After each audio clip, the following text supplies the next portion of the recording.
a tweet right after the fight. Any response to Terence Crawford, who had something to say? Yeah, we ain't worried about what he got to say. He retired. You know, we focus on tasking and taking over this division. We ain't worried about retired fighters. Yeah, y'all keep on throwing Terence up. Terence, he retired. Leave Terence alone. Let him do what he's supposed to do. You know what I mean? Have fun and enjoy his family. Made it, baby. And they still want me to come out of retirement and whoop on some people.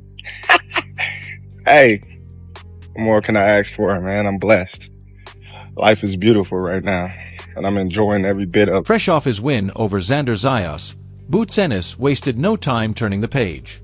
Instead of celebrating for long, he immediately shifted his focus to an even bigger target and sent a clear message to Terence Crawford that he wanted the fight next. I wasn't worried about nothing that Xander had when it comes to Boots. I wasn't worried about nothing at all. When he fights, I don't worry, man. I don't worry at all. They can hear me, brother. After putting away the young and ambitious Xander Zayas, Boots Ennis did not carry himself like a fighter who had already achieved enough. The moment passed, and his attention immediately shifted to a much bigger challenge. His message was aimed directly at Terence Crawford. Making that move right after a knockout victory said everything about his mindset. Boots is not interested in padding his record or chasing easy nights. He is hunting the elite names, the toughest matchups, and the kind of fights that define careers. Why does Terence come out and fight you? Is that a realistic fight that you could see him coming out to fight you? Oh, Crawford? I mean, I don't know. He retired, so that's what he's doing right now. He in retirement, he chilling, so. But that call-out also brings a different kind of pressure. Terence Crawford is not just another title holder standing in the way. He is one of the most complete fighters in boxing, a veteran who can expose even the smallest mistake. The moment Boots mentioned his name, the conversation changed. Fans immediately started wondering whether he is truly ready for that challenge today, or if the win over Xander Zayas gave him a level of confidence that has yet to be tested against someone of Crawford's caliber. You're different than even him or any other fighters, but what is different about Jaron Ennis than a Terence Crawford or anyone else for that matter, but specifically Terence? I'm just different. Y'all know I'm different. But I remember a couple weeks ago, there's a Gillian Wallow put out a video and Bud was on the other side saying, I would knock that Boots out. Like, did you watch that? And what was your reaction to that? Oh man, I'm in camp. I don't even worry about what he retired. I ain't worry about nothing going on. I'm like that. I'm focused on tasking him. And that's the end of it. Terence Crawford did not ignore Boots Ennis's victory over Xander Zayas, but his reaction only added more fuel to the discussion. Crawford posted, "I'm going to keep my comments to myself, but you all get it, I hope." It was a short message, yet many fans saw it as a sign that Bud noticed weaknesses in Boots' performance despite the stoppage win. The boxing world quickly split into two sides. Some critics argued that the fight exposed defensive issues and questioned whether Boots is truly ready for someone as skilled and experienced as Crawford. Their belief was simple. If Xander was able to land clean shots and create problems, Crawford would make him pay at a much higher level. Others saw it very differently. Supporters pointed to Boots' youth, athleticism, size, and power as reasons why he could give Bud one of the toughest fights of his career. To them, Crawford is great, but not unbeatable. That is why the debate refuses to disappear. One side sees Crawford's experience and ring IQ being too much to overcome. The other believes Boots has the tools to challenge the former champion in ways few fighters can. And while Crawford chose to stay mysterious with his comments, Boots appeared unfazed.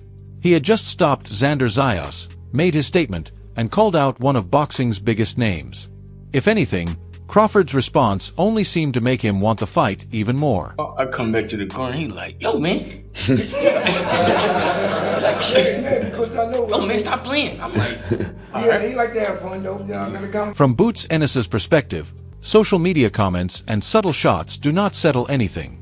Crawford can joke, hint at weaknesses, and let fans debate the matchup all day, but if he has stepped away from the sport, then there is no opportunity to prove those opinions inside the ring. That is what made Boots' response stand out. The message was clear. If Bud truly believes he has the answers, then the only way to prove it is by returning and facing him, not by watching from the outside. On the show with Gilly, and he mentioned a bunch of names and just said, are they going to be easy work or not? You said easy work to everybody, including Terence Crawford. Obviously he's had comments to Gilly about saying, that he tried to make a fight with you. You were too young at the time. That's what your team said. Do you think any of this talk gets to a point where you get him to come out of retirement and face you? I ain't care. Boots made his position crystal clear. It did not matter whether the opponent was Terence Crawford or any other elite name in the division. In his mind, the goal stays the same, and so does his confidence. His message went beyond simply challenging Bud. He was showing that reputations and accomplishments do not change the way he approaches a fight. If Crawford decides to step back into the ring, Boots believes he is ready. And if another top contender steps up instead, he feels just as prepared for that challenge. Well, I want to get into some early Jaron life, like young, but being that you talked about that, I want to mention, because you're so talented in the ring, right? Yeah. Right away, as soon as you emerge, the boxing pundits and the public had to match you up with a Terence Crawford, right? Who was at the top of the game right now, because they couldn't see anybody else that could compete with him. So did you take that as a compliment? I really don't be paying that too much mind. Like, I be me, I do this for me and my family type stuff. Like, Right. I know I got to carry my legacy. Right. And my brothers did it, at a high level. My dad did it, so I just want to take my next into the level. So I really wasn't like too. When I was coming, I really wasn't too worried about who was this, who was that. Like, you was focused on what you was trying to do. I know my task in hand was coming up. At that time, I was fighting at 47. Boots Ennis answered with the confidence of a fighter who truly believes there is no opponent in boxing beyond his reach. You showing us you could switch hit and all of that and do it great from both sides, and I guess that's probably why Canelo welcomed you into camp for when he was going to fight Crawford. But how did that come out? Did you guys call them? Or? Well, him and my brother go way back. My brother was in... That's right. It was in camp when he fought Mosley. And I think he was in camp for him when he fought Gomez, Alfonso Gomez. Alfonso Gomez. Yeah, so he was in camp with him twice, and him and my brother got a great relationship. I'm like, man, great relationship. So I'm like, might as well go out there and, get in some shape. And I was getting ready for my fight, and that was my first fight moving up. So why not spar, Boots also spoke about the move in weight and the difference he feels physically since making the jump. According to him, his body feels stronger and more comfortable, and he believes his power is carrying over even better than before. That confidence was obvious in the way he talked about it. He did not view the extra weight as a challenge to overcome. Instead, he saw it as something that could make him even more dangerous inside the ring. That is an important detail because when a fighter feels stronger in a new division, it often changes the way he approaches every matchup. Boots already had the speed, skill, and self-belief that made him a problem for opponents. Now he believes added strength has made him even tougher to handle. That is why his comments about facing anyone in the sport carry more weight. In his mind, his physical growth is finally matching his ambitions, and that only makes the talk of a Crawford showdown grow even louder. 147, obviously you were winning big fights, but they attached you to Bud Crawford so much. And now you at 154. Do you feel a lot stronger at that weight? Like, is it really that weight difference? Does it make a big difference, like making weight? Yeah, for sure. I feel way stronger at this weight class. I should have probably been moved up, but as you know, I was standing down there, trying to, be undisputed down there, and those guys are down there playing around, and so I had to, move up, and then I think that was the best decision I made because I think I would have stayed at that weight for too long. I said, there's part of you still wish you can fight him. He's a retired fighter. If he come back, he come back. No, no. I'm different. I'm trying to tell you. I'm believe different. that, but I'm different. Bud different, man. I'm different. I'm trying to tell you, I'm different. Y'all gonna see. Bernie the Boxer also weighed in on the Boots Ennis and Terence Crawford debate, and his opinion only pushed the conversation further. He viewed the matchup as a true test of levels. Boots brings youth, size, speed, and growing confidence, especially after settling into the higher weight class. But Crawford offers something different.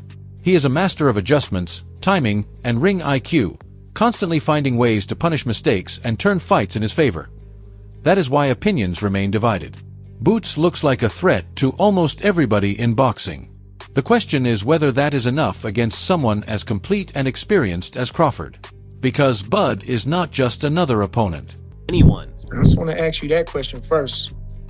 I want to ask you that question first. Can you answer that for me, Boots?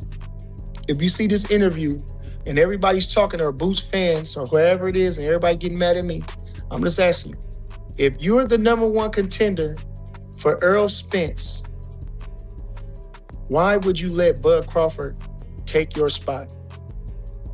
Okay. Now, okay. Fine.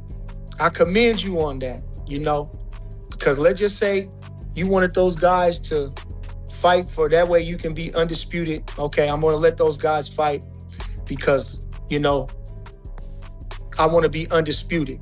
Okay. So we let you slide on that. Okay. Now, when this fight is made, just like most big fights, there's usually a rematch clause. Okay. So with these type of superstar fighters, we know they fight, infrequently. They fight less. It's not gonna be immediate. It's not gonna be. So let's say they fight. How much do you think the time would be for the rematch to happen? Bernie's point pushed the discussion beyond excitement and hype. If Boots wants to stand in the same conversation as Bud, then he has to show that his aggression, power, and confidence can succeed against a fighter who has spent years figuring out and defeating elite competition. That is the challenge that makes this matchup so fascinating. It is not just about talent against talent. It is about whether the new generation is truly ready to take the throne from one of boxing's best. Going right in there to fight Crawford again. Actually, they're going to be trying to get rid of Crawford after that. Like, we didn't want you anyway. When the conversation turned to Terence Crawford, Boots Ennis sounded anything but hesitant. He made it clear that Crawford's legacy and accomplishments do not change the way he views the matchup. There is respect for everything Bud has achieved, but respect does not mean doubt. Boots believes that if Crawford stands across the ring from him, he can beat him just like he believes he can beat anyone else. That mindset says a lot about where Boots sees himself right now. He is not chasing safe opponents or looking for easier paths. He wants the biggest challenges and the biggest names of his generation attached to his resume. And after stopping Xander Zayas, that belief only seems to have grown stronger. Boots feels more comfortable in the new division, stronger physically, and more dangerous than ever before. In his eyes, the combination of speed, power, and pressure he brings can create problems for anybody in boxing. When Crawford drops subtle comments online or critics point to flaws in his game, Boots keeps the answer simple.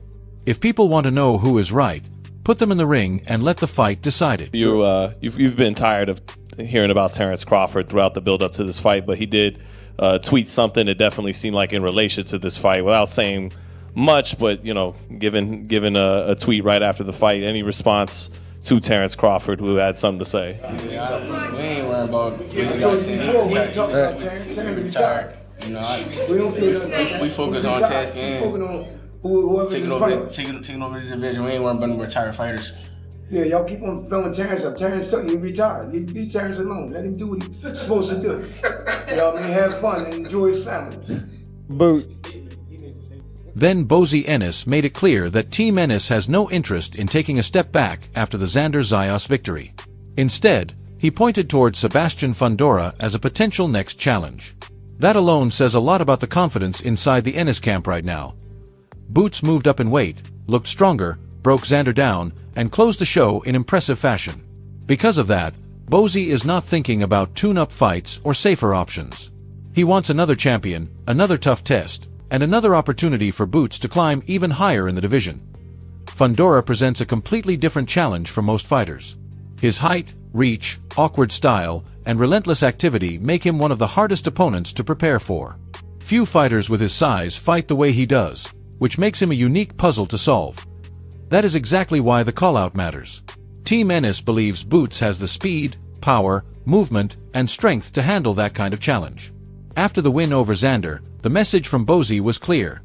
The goal is bigger names, bigger opportunities, and bigger risks. Fundora. So, he could be next. All right, thank you. All right, same here. Way to go. All right. Come on, man. What you looking at me like that? Shannon Sharp, Chad Okasinko Johnson, and Joe Johnson also shared their thoughts on Boots Ennis's performance against Xander Zayas, and their overall view was that they had just watched a boxing masterclass. From the early rounds, Boots looked like the fighter in command. He appeared quicker, stronger, more precise, and fully settled into his new weight class. One point that stood out in their discussion was how the physical difference became obvious as the fight progressed. Xander entered the ring with talent and belief in himself, but Boots made the gap in strength and size impossible to ignore once the action got going. At the same time, they did not ignore the small flaws. There were stretches where Boots seemed almost too relaxed, opening up offensively and leaving opportunities for Xander to answer back. Those moments did not change the result, but they were enough to catch attention. That is what made their reaction more measured than emotional. Boots looked outstanding, but against elite names and experienced champions, those brief lapses can quickly turn into costly mistakes. Hey, Unc, he taking a lot of punishment in there, man. He taking a lot of punishment in there. Let me know when to go, Unc. Go ahead. All I'm gonna say is this: when he came, when he switched, he started on the orthodox because he's an orthodox fighter. Yes. He went to southpaw. Ocho, every lead left he threw, he landed it. He was like, damn, 100%. I'm talking about flush. I'm like, damn, Xander, he doing all this, his head still. It's like, you know how they move that ball and they be punching that ball and be going back and forth. Yeah. That's Xander's head. Shoulders moving, head right there. Ping, right there. Ping, Hey. But Boots took a little beating too now. Hey, Joe, that third round. Come on. That third round, I mean, Boots said it. Boots said it, when he talked to the commentator after the fight in that third round, I got a little bit lazy with my defense. Now he took some shots, Unc and Joe, but most of the time he rolled with them. But that third round, and I'm surprised at Xander. Also, that Boots being the puncher that he is, Xander chose to just stay in the pocket and just. You better get out of range or move your head. I do both. Get out of range and move your damn head. Yeah. Boots showed me something though, because he took a little beating himself, Uncle Ocho, for him to still stay in there. Stay in that pocket like that. Yeah. And fight them. Oh man, listen. The only thing that concerns me is Boots fighting better competition. And guys who probably hit a little harder. Yeah, I mean, especially once you go up to 154. Well, he at 154 now. If he talking about he might end up at 68. You start going to 60, 68 when you start getting middle and super middle. Boy, look here, they knock you. Mill City Boxing also broke down the performance and highlighted how Boots Ennis put his full skill set on display. According to the analysis, he controlled the pace, picked his moments carefully, and used his speed, timing, and shot selection to slowly take the fight away from Xander Zayas. To Jaron Boots Ennis stopping Xander Zayas in the 7th round. Great performance. I want to salute both of the fighters for putting it all on the line. Their undefeated records on the line. The young Puerto Rican unified champion, stepped up in competition when it came down to Jaron Boots Ennis. Lots of people believe that he is the phenom in boxing, the upcoming star in boxing. But was this performance that catapulted him for that? Well, first round, drops him. Second round, beats him. I say third round and fourth round, I felt like Xander Zayas had lots of success in those rounds. I felt like he hurt Jaron Boots Ennis. I seen Jaron Boots Ennis clinching in the third. Teddy Atlas also shared his thoughts during the Boots Ennis versus Xander Zayas fight companion, and his analysis centered on the balance between talent, pressure, and discipline. In Teddy's view, Boots entered the fight with more tools at his disposal from the very beginning. The speed was there, the power was there, and the variety in his attack kept Xander from ever getting comfortable. As the fight went on and Boots started forcing the action on his terms, Xander found himself reacting instead of dictating the pace. Boots was not simply landing punches. He was taking away space, controlling the rhythm, and gradually breaking his opponent down round by round. Still, Teddy noticed the same concern that caught the attention of other observers. There were moments where Boots looked a little too comfortable and began taking chances he did not necessarily need to take. Against Xander, those risks did not come back to hurt him. Against elite names, that could be a different story. That is why Teddy's reaction came with both praise and caution. The performance showed why Boots is viewed as one of the most dangerous fighters in boxing today. But reaching the very top often comes down to eliminating the small mistakes before world-class opponents make you pay for them. obviously is the biggest fight of his career, biggest stage of his career. And Ennis has been around longer. They're both still young, because Zayas is about 4 years younger. But I think that the most interesting part of this is that Ennis is a guy that's been around, and we've always been waiting to anoint him as the next great one. You know, he was welterweight champ. He cleaned out the welterweights, but he didn't clean them out until Crawford left. That was the fight we wanted to see. We never saw that.